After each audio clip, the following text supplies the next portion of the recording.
최순실 파문이 전국뿐만 아니라 경제까지 뒤흔들고 있는데요.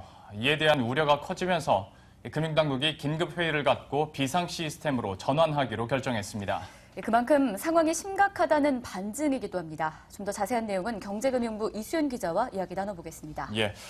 먼저 오늘 오전에 있었던 임종용 금융위원장의 점검회의, 어떤 내용이 있었는지부터 한번 설명을 해주시죠.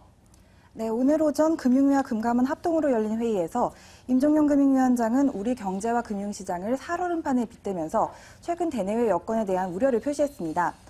최순실 사태로 국정이 사실상 마비된 상태에서 국내 주식시장의 최대 악재로 등장하는 등 이제 국내 금융시장이 요동을 치고 있는 데 따른 것인데요.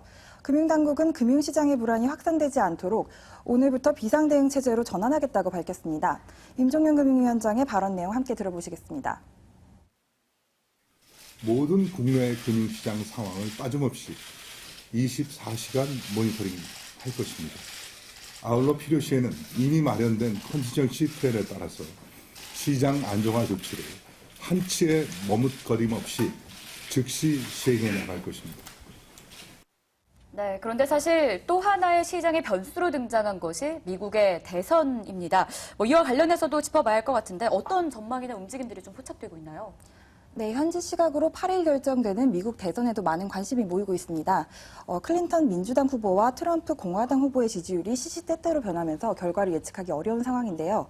미국과 영국, 독일 등 글로벌 금융시장은 긴장과 걱정 속에 미 대선을 지켜보고 있습니다. 뉴욕 증시는 36년 만에 최장기간 하락세를 보이고 있고요.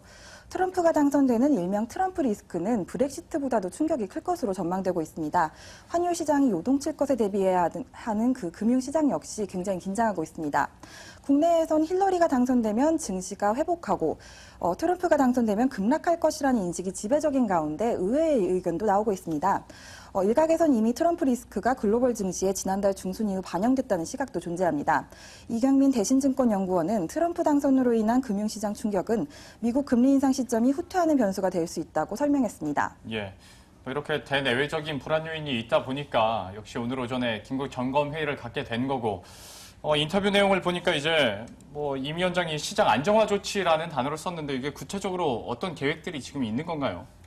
일단 오늘 오전 회의에서 나온 건 외환 시장에 좀 특히 강점을 두겠다고 하셨는데요. 정부는 외환 시장의 과도한 쏠림 현상에 대한 시장 안정 노력에 만전을 기하겠다는 방침입니다. 금융당국은 금융사별로 마련된 비상 외환 조달 계획을 다시 재점검하겠다고 밝혔고요. 오전 금융당국 회의에 이어 주식시장의 안정화 방안을 찾기 위해 증권사 사장단이 긴급회의를 열기도 했습니다. 악재보다 더 나쁜 게 불확실성이라는 게 증시 격언에 있는데요.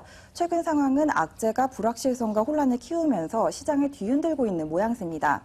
금융당국을 비롯한 전 경제 주체가 힘을 모아서 불확실성을 줄여가면서 경제에 미치는 악영향도 최대한 차단할 수 있어야겠습니다. 네, 내부적으로는 정치적 혼란 여전한 상황이고 또 글로벌 시장에서는 미국 대선을 앞둔 이 불확실성이 커지고 있습니다. 결국 금융당국도 비상체제에 돌입했는데요. 앞으로 좀 시장의 안정에 대해서는 점검이 필요하겠습니다. 지금까지 경제금융부 이수연 기자와 알아봤습니다. 수고하셨습니다.